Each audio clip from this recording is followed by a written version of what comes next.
Bonjour, je m'appelle Rémi Goupil, je suis un néphrologue à l'hôpital du Sacré-Cœur de Montréal, professeur agrégé de clinique à l'Université de Montréal. Donc, je suis aussi un chercheur clinicien qui s'intéresse beaucoup à l'optimisation de la mesure de la pression artérielle. Donc, ça me fait plaisir de vous donner ce cours sur ce sujet, la mesure de la pression artérielle. D'abord, je tiens à mentionner que je n'ai aucun conflit d'intérêt en lien avec cette présentation. Les objectifs sont les suivants. Reconnaître les différentes méthodes de mesure de pression artérielle en clinique et à domicile, comprendre comment ces méthodes s'intègrent dans l'algorithme de diagnostic d'hypertension au Canada, et reconnaître les seuils de diagnostic et comment les seuils de diagnostic et d'initiation de traitement ainsi que les cibles thérapeutiques seraient influencés par le type de mesure. Je tiens à mentionner que lorsque ce n'est pas spécifié, la référence vient des lignes directrices d'hypertension au Canada et également des lignes directrices de la Société de cardiologie américaine. C'est important de se rappeler un peu d'où on vient. Donc, on va commencer avec un tout petit peu d'histoire en lien avec les mesures de pression. Mais en fait, ça fait environ 125 ans maintenant que le premier sphygmomanomètre au mercure a été inventé. En fait, c'est la première fois qu'on a utilisé un brassard pour déterminer la pression. C'est une technique qui a été développée par un certain docteur Rivarochi. Ensuite, une dizaine d'années plus tard, il y a M. Korotkov qui a décrit ces bruits qui, pour la première fois, permettaient de déterminer la pression systolique et diastolique. Donc, à l'aide de ces bruits et d'un brassard au niveau du bras, on était capable de déterminer une pression systolique et diastolique. Et autour de 1979, là, il y a le premier appareil oscillométrique automatisé qui a été développé. Ça a pris quand même ensuite plusieurs années avant que ça soit rentré dans les mœurs, mais cet appareil-là est différent des appareils auscultatoire, dans le sens que c'est automatisé et ça utilise ce qu'on appelle l'enveloppe oscillométrique pour déterminer une pression moyenne, une systolique et une diastolique. Donc, une technique un peu différente. Mais de nos jours, les appareils oscillométriques doivent être validés contre une mesure auscultatoire dans des contextes très, très rigoureux. Aussi, je pense que c'est important de se rappeler pourquoi on peut mesurer la pression. Donc, la pression, en fond, c'est un signe vital. Hein. Son nom le dit, c'est quelque chose qui est très important pour déterminer le risque cardiovasculaire et le risque de mortalité à long terme. Donc, on le sait que autant la pression systolique que diastolique, peu importe le groupe d'âge, lorsque la pression est plus élevée, le risque cardiovasculaire est également plus élevé. Mais surtout, c'est que lorsqu'on diminue la pression artérielle, on améliore le risque cardiovasculaire. Donc, c'est vraiment un marqueur de maladie cardiovasculaire très important en médecine et c'est un des meilleurs outils qu'on possède pour influencer le risque cardiovasculaire des patients. Maintenant, vous allez voir beaucoup, cette présentation est axée sur comment bien mesurer la pression pour avoir une mesure la plus précise possible. Mais pourquoi c'est important d'avoir une mesure précise? Bien, en fait, il y a quelques données qui nous renseignent là-dessus. Premièrement, la commission de Lancet sur l'hypertension qui a calculé qu'une différence de pression artérielle systolique de seulement 5 mm de mercure changerait la classification de la pression à la hausse ou à la baisse chez 84 millions de personnes dans le monde. Donc, ça peut avoir un impact très important sur le diagnostic, mais aussi le traitement. Au Canada, on a des chiffres aussi qui sont disponibles. On aurait calculé avec des modèles mathématiques qu'une diminution de pression de 5 sur 2,7 mm de mercure réduirait la prévalence d'hypertension de 30 % et en plus doublerait le taux de maîtrise de la pression, donc le taux d'atteinte de la cible. Il y a aussi une autre donnée qui montre qu'une augmentation de la pression artérielle systolique de, encore une fois, seulement 5 mm de mercure augmenterait la prévalence d'hypertension de 43 %. Donc, on voit que des petits changements de pression qui pourraient être dus à des imprécisions, des choses comme ça, peuvent avoir un impact très important sur la prise en charge de l'hypertension. Les 4 types de mesures qui seront abordés dans ce cours seront séparés en 2. La mesure de pression en clinique ou MPAC, MPAC, et la mesure de pression à domicile ou MPAD, MPAD. La mesure en clinique, on a la méthode auscultatoire ou manuelle et on a la méthode oscillométrique qui peut être en série. À domicile, ce sont des méthodes oscillométriques. On déconseille toujours à nos patients de me faire la méthode auscultatoire. Des fois, j'ai vu ça. Et il y a aussi ce qu'on appelle le monitorage ambulatoire de la pression artérielle plus connu sous le nom de MAPA. Donc, commençons par la pression en clinique. Première chose à se rappeler, pour toute mesure de pression, qu'elle soit à domicile, mais surtout en clinique, c'est qu'il faut avoir un contexte optimal pour mesurer la pression. Le meilleur moment, en fait, il faut éviter d'avoir mangé juste avant. Il faut éviter d'avoir pris la médication juste avant, peut-être aller à la toilette, avoir 5 minutes de repos, très important. Éviter les consommations juste avant la prise de pression de tabac, de café, de chocolat, n'importe quel stimulant. Et éviter les exercices dans les 30 minutes. Souvent, ça, c'est assez facile là, dans le contexte de la clinique, sauf peut-être la pause de 5 minutes, qui est un peu plus difficile à implémenter. Et ensuite, il n'y a pas juste le moment de la pression, il y a la position lorsqu'on prend la pression. Donc, le patient doit être assis, le dos à côté, le bras reposé avec le brassard installé à 2 cm au-dessus du pli du coude, donc au niveau du cœur, avec un brassard de taille appropriée. Le patient ne doit pas parler ni bouger pendant la pression. Il faut avoir les pieds à côté au sol, donc les jambes décroisées. Donc, ça, c'est la position optimale pour mesurer une pression.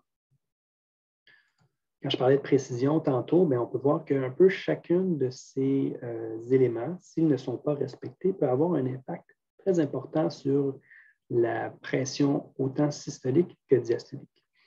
Évidemment, je ne vais pas passer à travers chacun d'entre eux. Je vous invite à aller regarder après le visionnement de cette vidéo. Mais si je m'attarde à quelques-uns qui sont peut-être un peu plus importants ou plus fréquemment rencontrés, on voit que les jambes croisées, ça peut avoir une influence significative sur la pression systolique et diastolique. Le fait que le dos soit non supporté, c'est plus le diastolique qui semble influencer. Le bras non supporté également peut avoir une petite influence, une plus petite que les autres. Le fait que le bras ne soit pas au niveau du cœur peut surestimer la pression jusqu'à 12 mm de mercure. Ensuite, la taille du brassard est importante. Un petit brassard va surestimer la pression systolique et diastolique, alors qu'un trop grand brassard va sous-estimer la pression diastolique. Ensuite, parler peut monter la pression presque à 20 mm de mercure dans certains cas. Et une seule mesure a tendance à surestimer surtout la pression systolique. Par contre, deux choses qui n'ont pas d'influence sur la pression, c'est lorsqu'on prend des mesures avec des courts intervalles entre les mesures. Ça ne semble pas avoir d'influence sur la systolique et la diastolique.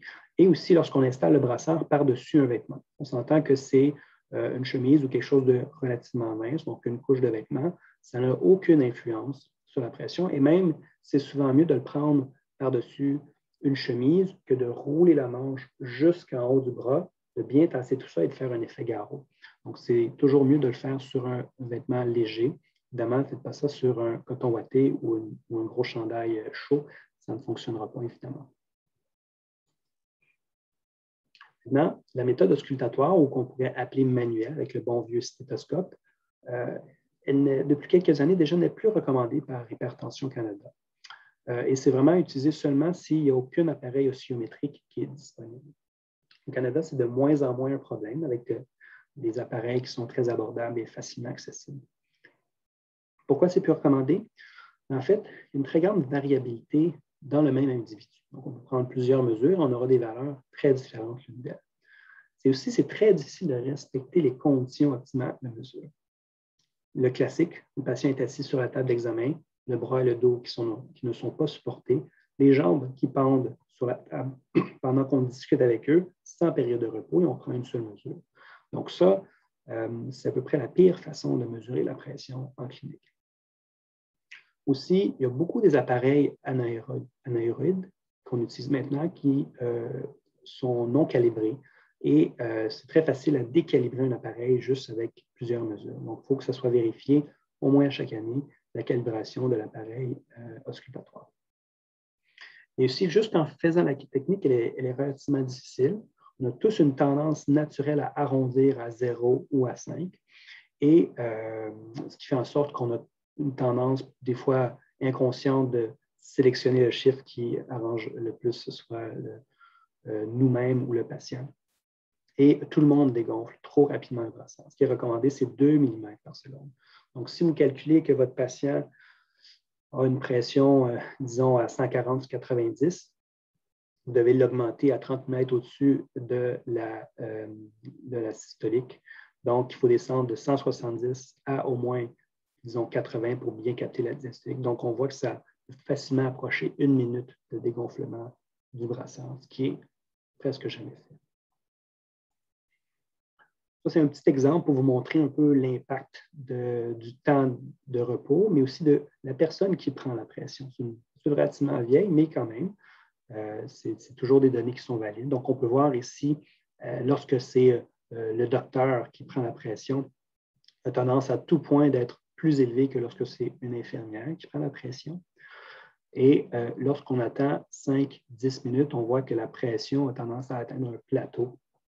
Et ce qui fait en sorte qu'une différence d'une infirmière qui a attendu après 10 minutes de repos par rapport à un médecin qui n'a pas attendu du tout peut avoir une différence de 20 mm de mercure de la systolique et autour de 15 mm de mercure de la diastolique. Donc ça peut être un impact majeur sur les décisions thérapeutiques. Il y a aussi plusieurs études qui ont comparé les valeurs obtenues lorsque c'est fait avec une pratique routinière en clinique et une technique qui est vraiment selon les recommandations, donc souvent dans un contexte de recherche clinique, avec des gens qui sont très habitués à prendre la pression et un respect très important de la technique de mesure, mais aussi de l'environnement de mesure. Et en moyenne, avec ces études-là, ça montre qu'il y a une différence d'environ 9 sur 6 mmHg de mercure. 9 sur 6 mmHg de mercure, c'est l'effet d'un médicament antihypertenseur. Donc, juste en mesurant mieux la pression, on pourrait sauver presque un médicament à nos patients. Médicament qui serait inutile. Aussi, ce qu'on a réalisé, c'est qu'il y a une grande variabilité d'une visite à l'autre. Des fois, la pression pourrait baisser sans aucune intervention de la première à la troisième visite. Les études qui ont montré que ça pourrait aller jusqu'à 15 mètres de mercure sans intervention. Donc, vraiment, la méthode auscultatoire, comme je l'ai mentionné, n'est recommandée qu'en absence d'appareil automatisé. Mais lorsqu'on l'a fait, il faut au moins la faire 3 fois. Et on retient seulement les 2 dernières pour en faire la moyenne. C'est quand même important de réviser la technique. De un, il faut s'assurer des conditions de mesure et de la position soient optimales, dont la période de repos de 5 minutes. Il faut sélectionner un brassard de taille appropriée, installé à environ 2 cm au-dessus du pied du coude. Ensuite, on place le ballonnet au-dessus de l'artère brachiale. On palpe l'artère radiale en gonflant rapidement le brassard. Et lorsqu'on perd la pulsation radiale, ce qui représente environ la pression systolique, on continue de gonfler environ 30 mm de mercure au-dessus. Et ensuite, on dégonfle à 2 mm de mercure par seconde, donc très lentement. Lorsqu'on entend le premier bruit auscultatoire, qui est la phase 1 de Korotkov, on note la pression aux 2 mm de mercure près. Donc ça, c'est la pression systolique. Et lorsque les bruits disparaissent, donc on arrive à la phase 5 de Korotkov, on note la pression qui est cette fois-ci la diastolique. Et ensuite, on répète ça à 2 autres reprises, environ 1 ou 2 minutes d'intervalle entre les mesures, et on fait la moyenne des deuxième, troisième mesures, comme j'ai mentionné. Maintenant, quelque chose qu'on fait de plus en plus, qui est de plus en plus routinier, c'est la méthode oscillométrique. Donc ça, c'est avec un appareil automatisé oscillométrique. C'est la méthode qui est préférée par l'Hypertension Canada par rapport à une méthode auscultatoire. Beaucoup d'avantages. De un, c'est très facile à utiliser, c'est rapide, c'est simple. C'est hautement reproductible et une très bonne précision, avec une technique qui est finalement identique pour chacun des patients. C'est moins influencé par le lieu et aussi les conditions de mesure. Et ça réduirait l'effet sarreau-blanc, lequel je mentionnais quelques mots un peu plus tard. En moyenne, ça donne environ 10 sur 7 mm de mercure, une pression de 10 sur 7 mm de mercure plus basse qu'avec une mesure auscultatoire qui serait faite dans des conditions un peu moins optimales. Par contre, ce qui est important, c'est que l'appareil doit être validé. Donc, un appareil validé, c'est qu'un appareil a été comparé avec une mesure de pression auscultatoire avec une colonne de mercure de type étalon d'or. Donc, c'est quelque chose qui n'est pas fait même dans les conseils de recherche, c'est fait avec des microphones pour enregistrer les bruits de Korotkov et des colonnes de mercure qui sont plus disponibles aujourd'hui. Donc, quelque chose qui est fait en général une fois par le fabricant de l'appareil. Si vous voulez savoir si votre appareil est validé, il y a des répertoires qui sont disponibles en ligne. Il y a le répertoire d'Hypertension Canada qui est un petit peu plus axé sur les appareils de pression à domicile ou le répertoire de l'organisme qu'on appelle Stride BP, qui lui vraiment recense à peu près tous les appareils qui ont été validés ou non. En général, lorsque vous avez un appareil qui est en clinique, qui a été acheté avec un distributeur, presque toujours des appareils qui sont validés. La technique est évidemment assez simple. Donc, encore une fois, s'assurer que les conditions mesurent la position du patient soient optimales. On sélectionne un brassard approprié, on l'installe à 2 cm au-dessus du coude. On place le ballonnet au-dessus de l'artère radiale. Puis là, on devrait faire une pause de 5 minutes. Ensuite, on déclenche l'appareil et on effectue 2 autres mesures à 1 ou 2 minutes d'intervalle. Et cette fois-ci, on fait la moyenne des 3 mesures. Donc ça, c'est un appareil oscillométrique. Maintenant, une option, disons, qui est apparue avec la technologie qui a progressé, c'est la méthode oscillométrique en série. Donc ça, tout ce que ça veut dire, c'est que vous avez un appareil oscillométrique qui est programmable, qui peut faire plusieurs mesures consécutives de manière automatisée. L'appareil ensuite affiche la moyenne de ces mesures. L'avantage principal, c'est que ça permet vraiment d'éliminer les interactions avec les professionnels de la santé qui prennent les mesures. Donc, on peut enclencher l'appareil, laisser le patient seul, et ensuite, l'appareil fait tout le travail.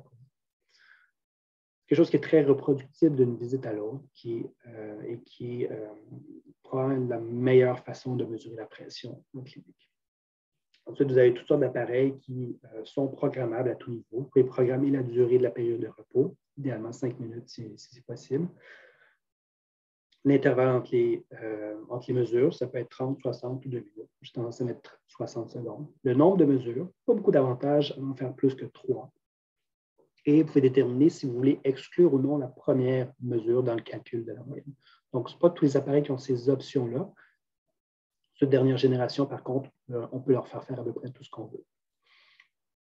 Les plus fréquents, c'est le fameux BP2 qu'on retrouve dans beaucoup de cliniques au Canada, qui, malheureusement, il y a quelques années, le fabricant a juste cessé ses opérations, donc il n'est plus disponible de nos jours. Mais il en reste quand même plusieurs ici et là. La nouveauté du BP2, c'est que cet appareil-là prenait 6 mesures, effaçait la première et faisait la moyenne des 5 dernières. Donc, le résultat qui était affiché, c'était la moyenne des 5 dernières mesures. Ce qu'on voyait souvent, c'est qu'effectivement, la première était un peu plus haute, puis ensuite, ça se stabilise dans le temps. Dans d'autres appareils, comme le Omron 980 XL, ça, c'est l'appareil qui a été utilisé pour l'étude Sprint, dont vous parlez dans ce cours, pas ce cours-ci, mais l'autre, qui fait une moyenne de 3 mesures avec une période de 5 minutes de repos et de 1 minute d'intervalle entre les 3 mesures. Donc, ça, c'est ce qu'on appelle le protocole Sprint. Donc, si vous voulez savoir quel protocole utiliser, je vous recommande celui-ci. Donc, 3 mesures avec 1 minute d'intervalle après une pause de 5 minutes.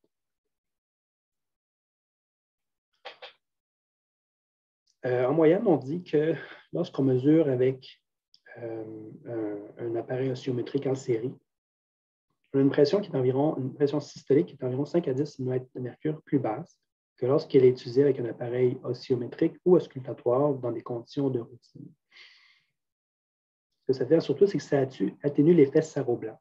C'est-à-dire que le médecin ou l'infirmière ou la personne qui prend la pression n'a pas besoin d'être dans la pièce.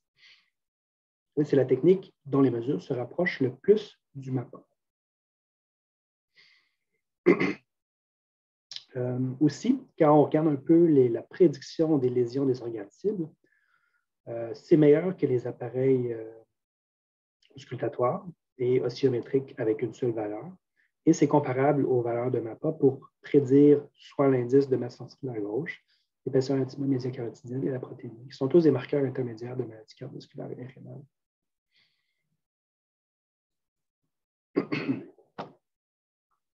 Maintenant, ça couvre un peu la mesure de pression en clinique. On a des mesures de pression à domicile. Donc, j'ai glissé un mot sur le syndrome du sarreau blanc. En fait, il y a aussi l'hypertension masquée. Donc, je vois que un patient a une pression normale, c'est-à-dire en bas de 140 en clinique, et normale en bas de 135 à domicile. On dit que le patient est normotendu. Si les deux sont élevés, c'est une hypertension franche. Par contre, Si votre patient a une pression élevée à domicile, mais normale en clinique, c'est là qu'on parle d'hypertension masquée. Et si le patient a une pression élevée en clinique, mais normale à domicile, on parle de syndrome du sarreau blanc.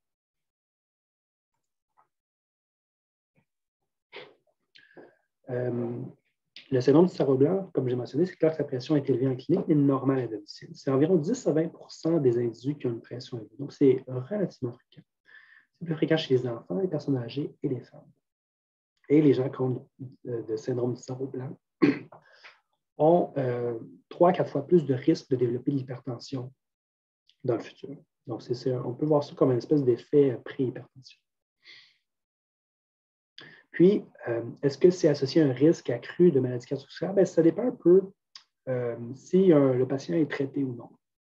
Si le patient n'est pas traité, on réalise qu'il y a un risque un peu plus élevé que les gens qui sont normotendus. Donc, on parle, comme je disais, un peu de pré-hypertension. Mais lorsque les patients sont traités, donc il y a une espèce d'effet sarreau blanc, le risque est équivalent à des patients qui auraient la même pression à domicile. L'hypertension masquée, c'est lorsque la pression est normale en clinique, mais est élevée à domicile. Il y a environ 10 à 30 des adultes qui ont une pression c'est environ 10 à 30 des adultes qui ont une pression normale en clinique. Donc, très fréquent. C'est plus fréquent chez les hommes, les Afro-Américains et ceux qui ont des comorbidités comme le diabète, l'insuffisance rénale, l'apnée du sommeil, par exemple. Et ces gens-là ont un risque cardiovasculaire qui est similaire à des individus avec une hypertension. Donc, des gens qui auraient des pressions élevées à domicile, une pression normale en clinique, on devrait les traiter en fonction de leur pression à domicile.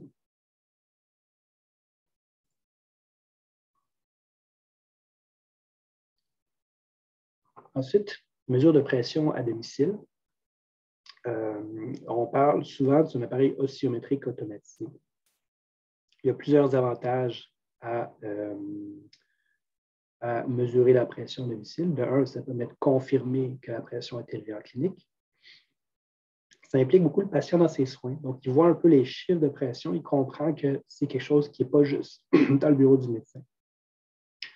Par ce fait-là, ça améliore l'observance thérapeutique et la maîtrise de la pression. Et les patients ont aussi la possibilité de mesurer la pression lorsqu'il y a des symptômes suggestifs, soit d'hypertension ou de basse pression. Encore une fois, c'est important d'utiliser un appareil qui a été validé. Là, c'est beaucoup plus un problème que dans la clinique, évidemment. Tous les appareils qui sont achetés en pharmacie ont été validés. Pas de problème. Mais par contre, il y a des études qui ont montré qu'il y a un appareil sur 5 qui est acheté en ligne, par exemple Amazon, eBay, des choses comme ça, qui ne sont pas du tout validés. Donc, ce ne sont pas des appareils qui sont nécessairement fiables. Et aussi, tous les appareils qui n'utilisent pas un brassard, dont les appareils au poignet, des choses comme ça, les montres, il n'y en a réellement aucun qui a été validé. Donc, ce n'est pas nécessairement des mesures de pression fiables. Encore une fois, moi, j'inviterais les patients de vérifier les appareils de vos patients, de vérifier si ce sont des appareils qui sont validés. Pour la pression à domicile, il y a des dépliants explicatifs qui sont disponibles sur le site de l'SQHA que je vais vous inviter à lire dans le cadre de ce cours à la fin de la présentation. Donc, ces dépliants sont quand même utiles. Vous pouvez les imprimer et les remettre aux patients. Ça vous explique un peu le but et la technique de la mesure de pression à domicile. Il y a aussi des images qui permettent de réviser la technique avec le patient. Donc, ça prend toujours la peine de prendre 1 minute ou 2 pour leur expliquer comment bien mesurer la pression à domicile. Ça peut avoir un impact important sur la qualité des mesures. Donc, pour le dire, il faut faire une pause de 5 minutes, éviter de faire un exercice physique avant, éviter d'avoir bu du café fumé ou de la caféine dans l'heure précédente. De le faire avant de manger, c'est plus facile. Évidemment, d'aller uriner ou à la selle s'ils en ont envie juste avant. On leur dit de s'asseoir sur une chaise, d'accoter leurs bras sur une table. Donc, ça fait d'avoir le brassard au niveau de la hauteur du corps et de ne pas parler pendant les prises de mesure. Ce qu'on leur demande en général, c'est une série de mesures de pression à domicile, surtout au début pour faciliter le diagnostic. On demande de faire 2 mesures le matin, au lever avant de prendre la médication, de déjeuner et de boire du café, et 2 autres mesures le soir, juste avant de se coucher. Ils doivent noter toutes les mesures et on calcule la moyenne en éliminant les valeurs de la première journée. Sur le site de la SQHA, vous pourrez retrouver des grilles qui permettent aux patients d'écrire les pressions. Il y a des grilles avec des explications comme celle-ci ou des grilles qui sont vraiment juste un espace pour écrire. Donc ça peut être quelque chose que vous pouvez remettre aux patients pour qu'ils notent la pression. Parce qu'en général, ils ont de la difficulté à se rappeler les valeurs très exactes des chiffres de pression. Donc, c'est bien d'avoir les chiffres écrits lorsqu'ils viennent à leur visite. Ensuite, le MAPA. En fait, le MAPA, c'est quoi? C'est des mesures de pression qui sont répétées sur une période de 24 heures. L'appareil est soit porté à la ceinture ou en bandoulière, alors que le patient est invité à faire ses activités régulières. Ça permet d'obtenir des moyennes sur 24 heures, de jour et de nuit. Donc, lorsqu'elle est bien effectuée, ça reprend vraiment la meilleure façon de mesurer la pression pour déterminer le risque cardiovasculaire. C'est meilleur qu'une pression à domicile simple et que à peu près toutes les mesures obtenables en clinique. Par exemple, dans cette étude-là, on peut voir ça parce que pour une légère augmentation, une petite augmentation de pression systolique, le risque cardiovasculaire associé à cette augmentation de pression est beaucoup plus grand lorsqu'on prend la mesure de pression ambulatoire que la mesure de pression clinique. Ça fournit aussi des renseignements qui seraient inaccessibles par d'autres types de mesures. Par exemple, la pression la nuit et un peu le corollaire de tout ça, est-ce qu'il y a ce qu'on appelle le dipping nocturne, faute de mot en français. Donc, la pression de nuit, on a réalisé avec le temps que c'est vraiment le plus puissant prédicteur de la survenue des maladies cardiovasculaires.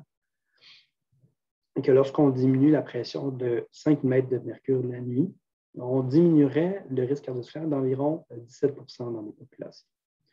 Donc, encore une fois, c'est vraiment la pression de nuit qui semble avoir la plus rapide augmentation du risque cardiovasculaire pour une augmentation de pression.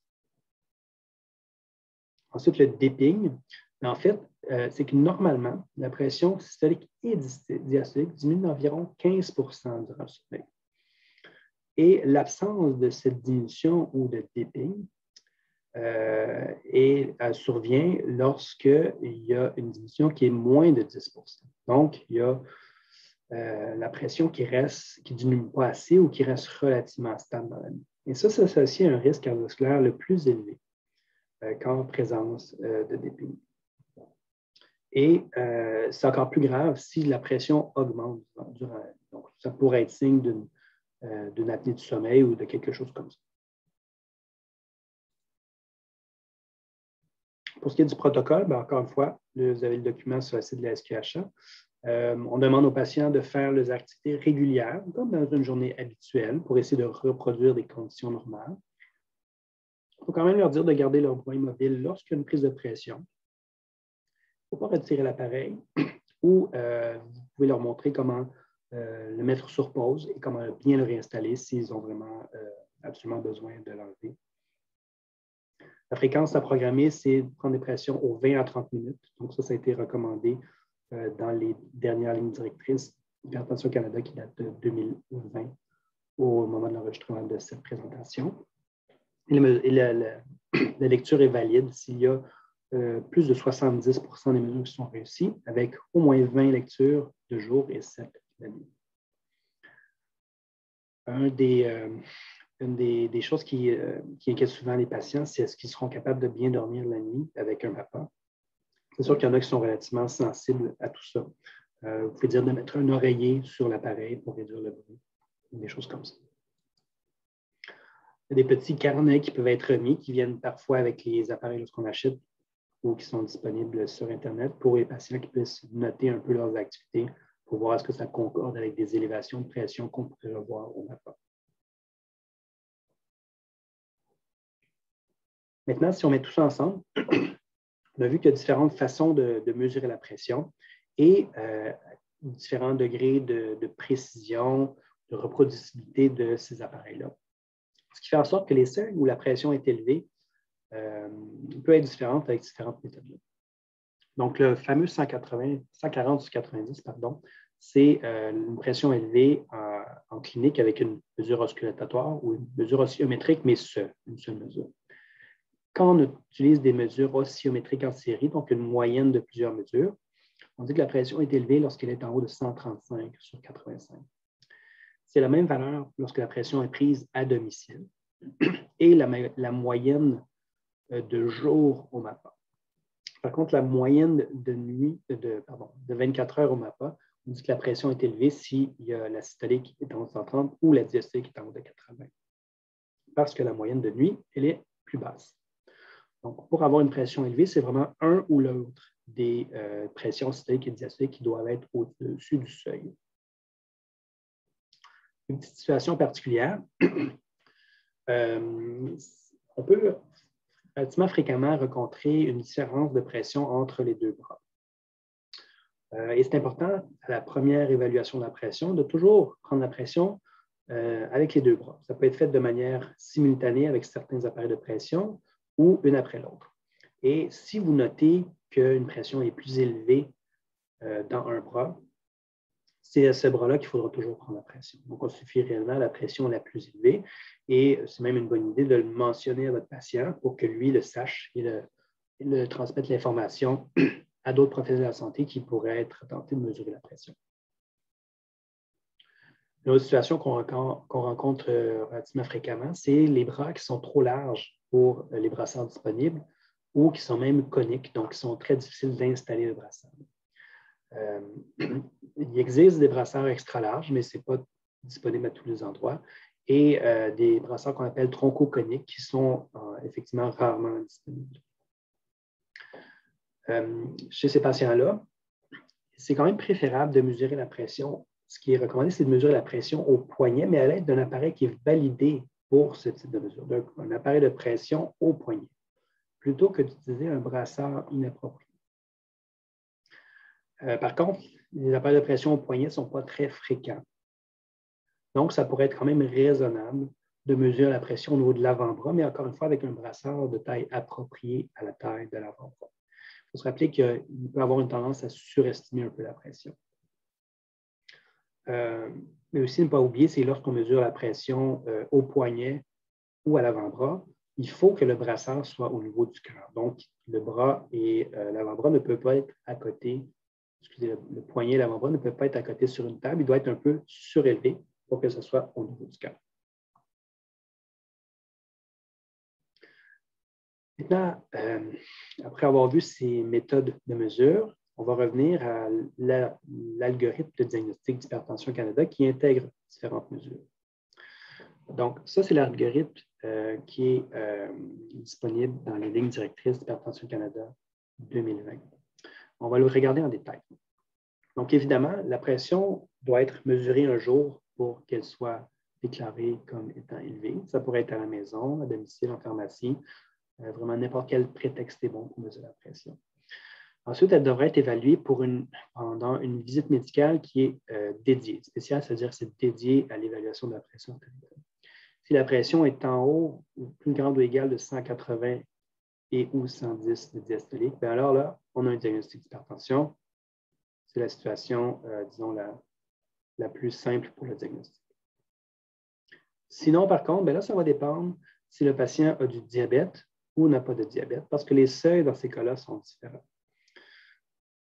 Pour les gens qui n'ont pas de diabète, le seuil de pression élevée, comme mentionné un petit peu plus tôt, avec un impact oscillométrique en série, qui est la méthode préférée, c'est en haut de 135 sur 85, donc un ou l'autre. S'il n'y a pas d'appareil oscillométrique en série de disponible, le seuil de pression élevé est plus grand ou égal à 140 sur 90. Pour le diabète, il n'y a pas d'étude qui fait la distinction entre un seuil d'oscillométrique en série ou un seuil de MPAC. Dans les deux cas, on considère que la pression est élevée lorsqu'elle est plus grande ou égale 130 sur 90. Donc, si votre patient ne remplit pas ces critères-là, il n'a pas d'hypertension. Ça ne veut pas dire qu'il faut arrêter de suivre la pression. Il faut quand même la suivre régulièrement pour voir si un jour ne développe pas une hypertension. Si oui, ben là, la nouveauté par rapport à l'algorithme précédent, on suggère d'effectuer des mesures hors clinique. La préférence est au MAPA. Lorsque le MAPA, la pression est moyenne de jour étant plus grande que 135/85 ou la moyenne de 24 heures est plus grande que 130/80, à ce moment-là, la pression est considérée élevée. Ou si le MAPA n'est pas disponible ou n'est pas souhaité par le patient, on peut faire une série de mesures de pression à domicile et la moyenne des jours 2 à 7 doit être en haut de 135/85 pour qu'elle soit considérée élevée. S'il n'y a pas de mesures de pression hors clinique qui sont disponibles, alors là, il faut avoir des mesures de pression en clinique réparties sur 3 à 5 consultations pour évaluer si la pression est élevée. Bref, si votre pression est élevée à domicile, vous avez un diagnostic d'hypertension. Et sinon, bien là, c'est à ce moment qu'on rentre dans le syndrome du sarreau blanc. Maintenant, si on va terminer par les seuils de diagnostic, utilisation de traitement et des cibles thérapeutiques. Donc, comme je l'ai mentionné un peu plus tôt, les seuils de diagnostic dépendent du type de mesure. Donc, je pense que je n'ai pas besoin de vous relire les valeurs, on en a discuté déjà. Mais également les seuils d'initiation de traitement et de cibles thérapeutiques. Et à ce moment-là, ça dépend du type de mesure, mais aussi surtout du risque cardiovasculaire. Donc, les patients avec un risque cardiovasculaire élevé, donc les patients de la population à l'étude SPRINT, le seuil de traitement est déterminé avec un appareil oscillométrique en série. Donc, très important d'utiliser un appareil oscillométrique en série. Et à ce moment-là, le seuil de traitement a une pression systolique en haut de 130. Il n'y a pas de seuil de diastolique. Pour la cible de traitement, c'est visé en 120 mm de mercure au plus bas. Encore une fois, avec un appareil oscillométrique en série. Si on utilise un appareil non oscillométrique en série, soit la méthode auscultatoire ou une valeur oscillométrique simple, à ce moment-là, on peut être à risque de surtraiter notre patient.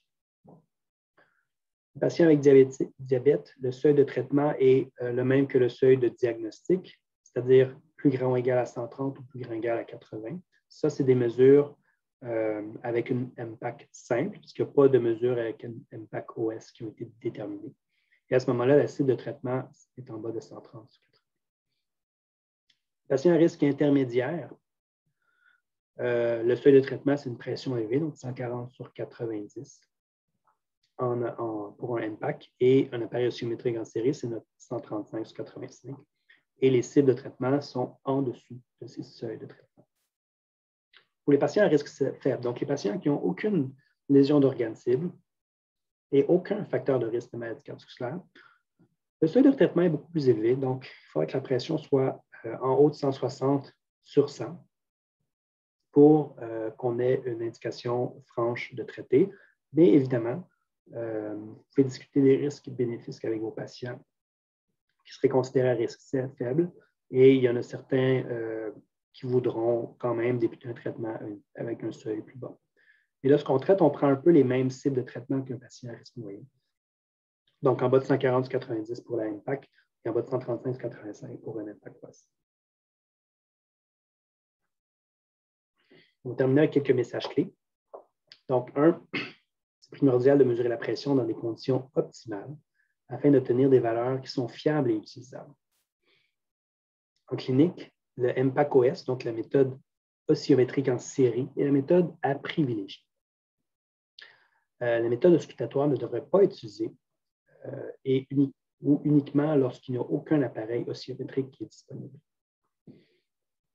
Les seuils de pression élevés varient en fonction de la méthode de mesure. Et pour effectuer un diagnostic d'hypertension artérielle, il est important de démontrer que la pression est également élevée à domicile, soit à l'aide d'un MAPA, qui est la méthode préférable sur l'Hypertension Canada, ou une série de mesures de pression à domicile. Il y a aussi certaines cibles de traitement, par exemple la cible SPRINT, qui ne sont applicables que lorsque la pression est mesurée de manière optimale avec un appareil oscillométrique en série. Sur ce, je vous remercie de votre attention et je vous invite à lire les dépliants disponibles dans la section du cours.